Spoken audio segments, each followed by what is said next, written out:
Today, you and I are going to get to know Xavier Legette, first the human being, and then the prospect that I believe will turn into a beautiful success story with the Carolina Panthers. This really feels like it's only the beginning for him, and I'm really looking forward to sharing the early chapters of his journey with you today. Now, Carolina Panthers fans went through it last season. There's no denying that. They won 2 games. Bryce Young had a very difficult season. Ultimately, the offense imploded, but this year things could be very different. 2024 is huge for the Carolina Panthers. First, they need to see if Bryce Young has it, and in order to do that, they had to surround him with talent. Under rookie head coach Dave Canales is going to be a completely different scheme and a new set of pass catchers for Bryce Young to throw the football to. Let's talk about the Panthers, but most importantly, let's spend today getting to know Xavier Legette. I hope you enjoy the video, and if you do, please leave a like, subscribe, and let me know who you guys would like to see next. Let's dive in. So the Panthers have now surrounded Bryce Young with the likes of former Steelers wideout Deontay Johnson and running back Jonathan Brooks, both of which are very interesting moves. But the one I really want to focus on today is Xavier Legette. Untapped potential, a limited sample size, and a ceiling that I really believe is as high as any other receiver in the 2024 NFL Draft. Yeah. You heard me. But before I get into the film, I want to introduce the man, somebody every single one of us should be rooting for. When I make these videos, I feel a responsibility to do the man and his family justice. Not a single player we study is just pads and a helmet. They all come from somewhere. They all have their own story.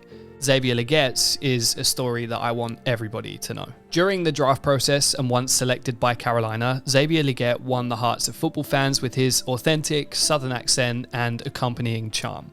He's country, and we love it. Make no mistake about it, he's earned every second of the opportunity he now has in Carolina, having been through hell and back to get there. Devastatingly, Legette's mother, Anita, passed following his freshman year of high school, following a long battle with breast cancer. She was a star athlete in her own right. She was a track star and a very talented softball player.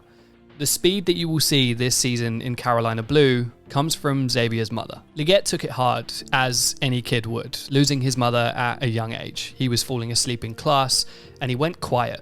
When asked how he was doing, coping, processing, he just said, "I'm fine," and wouldn't speak on it further. He had his grandmother Linda across the street, and she played a pivotal role in his life, but he struggled to come to terms with the loss of his mother. Sports were his outlet. He played football, basketball, and baseball, focusing on doing the things that he felt would make his mother proud. He moved to quarterback for his senior year, and as a dual-threat athlete, he started to pick up recruiting interest from both within and outside of the state. But 2 months before he graduated high school, his father died. Xavier woke up to go to school one morning, but couldn't wake his dad. Anthony Legette had a heart attack and passed in his sleep.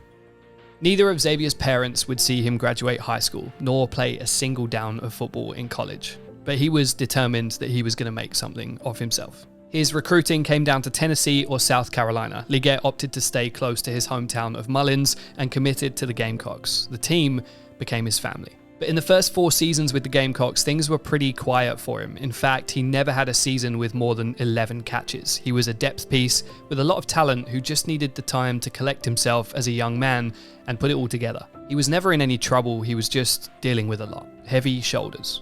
The Gamecocks hadn't had a 1,000-yard receiver since Pharaoh Cooper did so in 2014.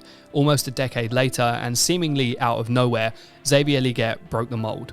His coach, Shane Beamer, attributed the phenomenal breakout season in 2023 to Legette's tremendous work ethic. He was in the facility on a Friday night, calling his coach at 10:30 and asking him to get the security guard to let him in. He was working on himself and trying to become a complete receiver with a never-quit mentality that he hoped would serve him on the field in his 5th year on campus. His breakout may never have happened had he not stepped up for the offense, with an injury to 2022 breakout Antoine Wells sidelining him for all but 3 catches in the 2023 season. Then, in week 1, Xavier Legette surpassed his previous season high in a single game. 178 yards on 9 catches in the opening week of the season against the rival North Carolina Tar Heels. And what a way to make his mark. Sadly, I couldn't get the All-22 film for that game, which I do apologize for. It's actually really annoying. But the path was now laid for Legette to emerge out of nowhere and become one of the country's greatest receivers. Let's dive into the film. I watched as much film as I could get my hands on, and this play was the first to really open my eyes. Keep in mind that this is a 6'3" wide receiver who weighs in at over 225 pounds. He picks this football up over the middle, turns upfield, and runs clean away from everybody for a breakaway score. The collection of the football and turning upfield is seamless, and the injection of speed catches the safety off guard, leaving him stranded in the middle of the field. The big man can really run, and to see him pick up a reception over the middle like that and take off is encouraging. The fact that he ran a 4.39 at the NFL Combine only adds to the value of such a talented wide receiver. The run after the catch is one thing, but here he flat out runs by his defender before picking up the reception and taking it to the house. Again, he runs away from everybody with a long stride that you'll get used to seeing in today's video. In a minute, I'll show you how dangerous he is being able to cut on a dime for a player of his size. That combination, when you have a defender guessing as to whether you're going to put a foot in the ground and change direction or run right by the guy, causes hesitation. As he grows in the NFL, Legette will be able to exploit those hesitations further and further. Look at this smooth cut across the field. Legette wins at the top of his stem. He has such a smooth body feint before he makes his cut, something I saw him use countless times in studying the film to create separation against a deep safety or a man coverage corner. If Rattler had found him here, this might have been a touchdown. Here, he does find him. It's the same route, only this time out of a bunch in the slot.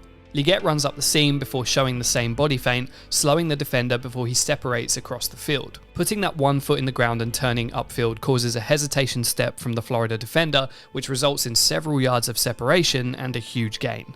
And then Legette gets down the sideline, picking up more yards after the catch. Same route again here, this time against press coverage with Tennessee's Kamal Hadden. I actually felt that Hadden was a little underrated in the draft, and he ended up being drafted in the 6th round by the Kansas City Chiefs. He's playing pretty tight on Legette here, but again, that fake at the top of the route is enough to shake him off and get himself open over the middle. The adjustment to then bring the football in despite it being thrown a little behind him is clean, and he once again proves himself between the numbers. His ability to throttle down and make clean cuts is quite amazing. Here, he shows just how dangerous he is to try and play one-on-one on the outside. This curl route is one of his best. He runs it with ease, and more often than not, he creates several yards of separation for himself against a bailing defender. It was actually one of my favourite routes to watch him run, and one the Gamecocks used him on countless times to pick up first downs and move the chains. Here it is again, this time against Georgia, and again, you'll see here that he can use his fluid motion to pick up the football and turn upfield.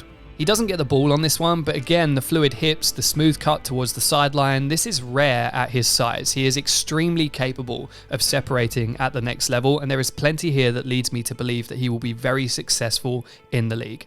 Here's that route that he loves to run again. Watch him start this run off towards the middle of the field before getting vertical. Then he snaps it off, comes across the field, and attacks the football against Clemson for a nice chunk gain. And that ability to attack the football in the air leads me nicely onto my next point. Here's another explosive play against Florida, this time a deep ball, running a post towards the center of the field. He's running this against press, but wins with his shoulders to get the inside track against his man. He uses that same feint to come across the field, and while his defender trails it pretty well, Legette then uses one of his best traits to win and claim the deep ball.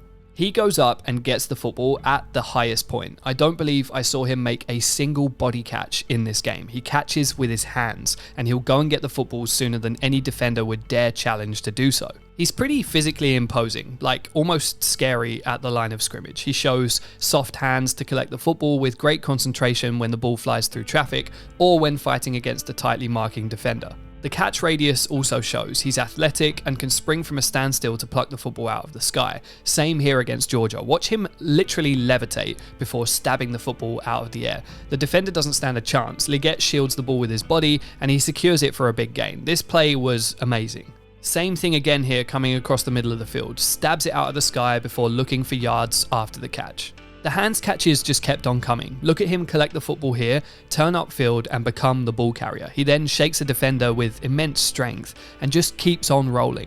Here's that curl route again. This time he might not get additional yardage, but it still takes 3 men to get him to the ground. Same thing here with a quality catch over the middle, and again 3 guys to actually get him to the ground. He really protects the football well with his body, making it difficult for defenders to disrupt the catch without drawing a flag before the ball gets there. When you're that big and strong, and you can actually attack the football at the highest point the way he does, it makes life extremely uncomfortable for defensive backs. In this one, he takes a low hit as he collects the football, but he holds on, which once again proves his strength and the hands.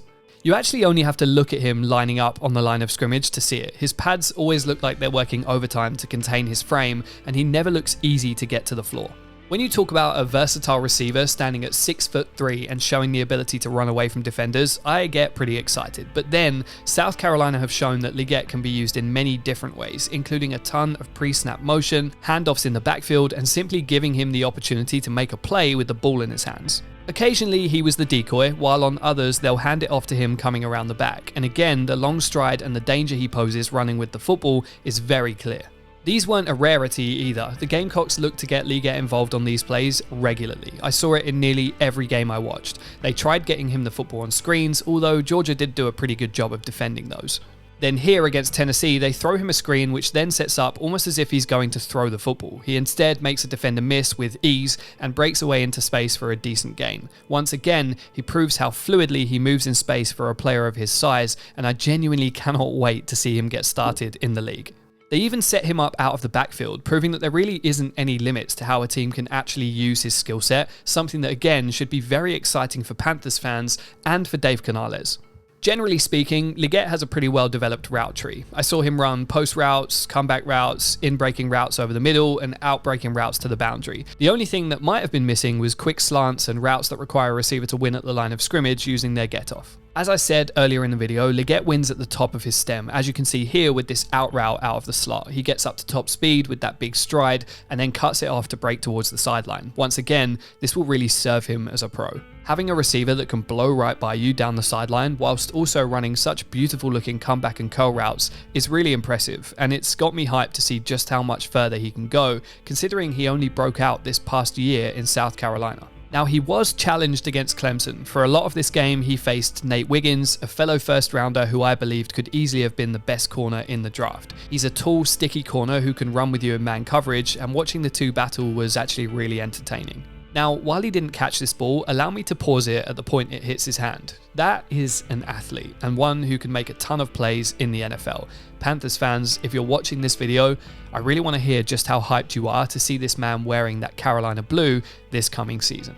The only thing that I really wondered was how he might fare against press man coverage. I didn't see a whole bunch of it in these games, and without a polished release package off the line, Legette may find that difficult early on. That said, he has the footwork to be able to develop that release, and it's something that I don't doubt that he'll work on as a pro. If he nails that part of his game too, the sky really is the limit. So ultimately, the Carolina native who chose the home state team to play college ball gets to stay home once more as an NFL talent. The foundations are laid for an incredible story over the next few years in which the Carolina kid becomes the much needed superstar for his local team. He's tremendously fast, dominates on contested catches, and shows a natural ability to pluck the football out of the sky. If he has space to bring it down, every touch he gets has the chance to go to the house, and I don't doubt that we will see that in the league. Carolina got themselves a good one. They traded up to make sure they got him, and they got themselves a guy who will give everything he has to the franchise in hopes of making a name for himself and making his parents proud. While I always try to keep my film studies honest, genuine, I cannot deny that I am rooting for Xavier Legette's success alongside the Panthers fans. There might not be anybody more deserving of superstar status. He is a humble, honest, genuine teammate with the world at his feet. It's his time, and I will support his breakthrough every single step of the way. So thank you for joining me. If you enjoyed this video, consider subscribing as we monitor the rookies and the standouts throughout the upcoming NFL season. And as always, who should we study next?